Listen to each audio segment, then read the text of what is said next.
Hi, welcome to this demo of the IBM Spectrum Protect web client version 8.1.13. In this video, I'll be showing you how the Backup Archive web client now supports backup and restores, archive and retrieves. If you recall, back in version 8.1.2, we removed our older Backup Archive web client, and that was due to security reasons. And when we reintroduced it in version 8.1.7, it was for restore only. So now in this version, we offer backups, restores, archives, and retrieves. So with that, let's go ahead and take a look at this new client. The first thing you'll notice is the name has changed on the login page to IBM Spectrum Protect Backup Archive Client.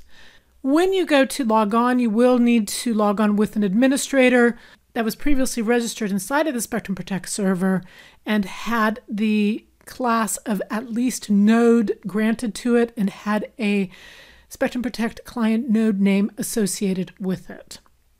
Once you've logged on, you'll see that now you have buttons at the top to allow you to do backup and archive, restore, and retrieve. We'll start off in the backup archive screen. Notice you can search for data either with options or search without options. We'll be working with data that's on the local drive, and if we expand the local file system and go into the F directory, we'll then choose the dir0 directory. And by clicking on the arrow next to it, we'll add it to the backup archive list on the right-hand side. And then you can choose either to back up that data or archive it. With backup, you can choose either an incremental backup, which will only back up the new or changed files, or you can choose to always back it up, which will back it up regardless of the status of when it was last backed up. So we're going to go ahead and choose always backup for this demo. You'll see in the task section that it will go from loading, then waiting, then running. You can expand this task to get more details and statistics about this backup. And you'll see that once it's finished, it will turn to a successful status. The process to do an archive is basically the same. You'll first of all select file or directories that you want to archive. Once those have been added to the backup archive list, then choose the archive button. You'll then be prompted to either add this to an existing archive package, use the suggested package name, or create a new package name. So right now we don't have any existing package names, so we're going to take the suggested name and change it. Once you've entered the archive package name, go ahead and click Start. You'll see in the task section that this task is loading, and now we see that the archive is waiting, running, and once it's finished, it will show up as successful. You can also once again expand that task and see the details and statistics if you want. You can also search for specific types of files to be archived or backed up. So in the search bar, for instance, if we did a star.dat, that would bring up the first 1,000 matches for files that end in .dat. We can then select a few of those to be added to the backup archive list. Once again, we'll choose to archive these files. We'll name this package Medical Records 10/22/2021 and click Start. You'll see that archive in the taskbar in the lower right. Notice that when you're choosing files and directories to back up, that there are icons in front of the names identifying if they are files, folders, symbolic links, or a cloud symbol representing HSM stub files.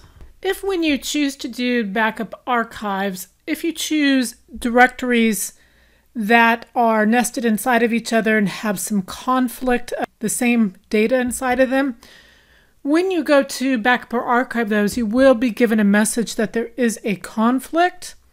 And you can either choose to click on Resolve, and that will autocorrect and remove the repeating directories and files, or you can click Cancel, and those items will not be added to the backup archive list.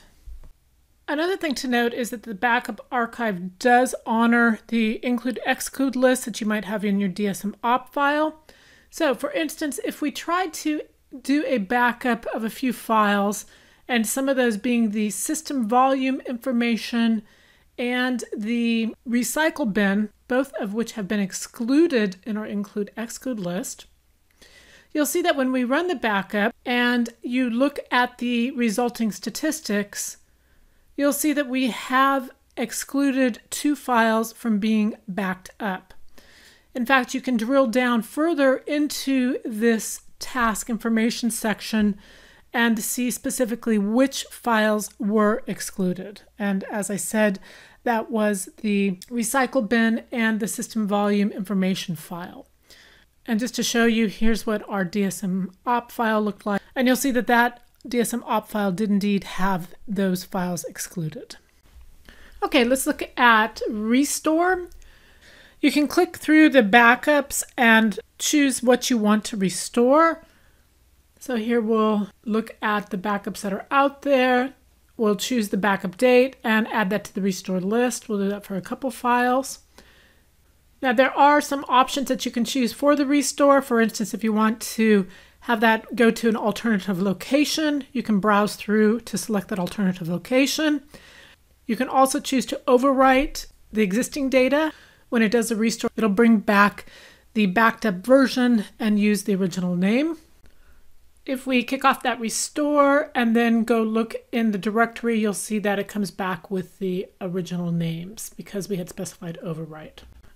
Let's run another restore, and this time we will take the default of not overwriting existing files.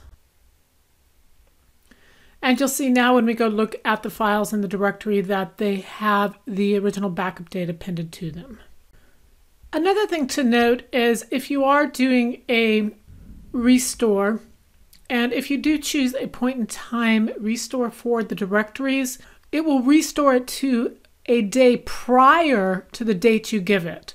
So if you want to restore the files from October 22nd, then you have to put in October 23rd as the point in time restore for that directory. Other options you have on the restore is you can search for specific types of data. So for instance, if I did a star.dat, that would give me the first 1,000 matches of backed up files with .dat that I could then add to my restore list and restore. Okay, let's go ahead and switch over to retrieve.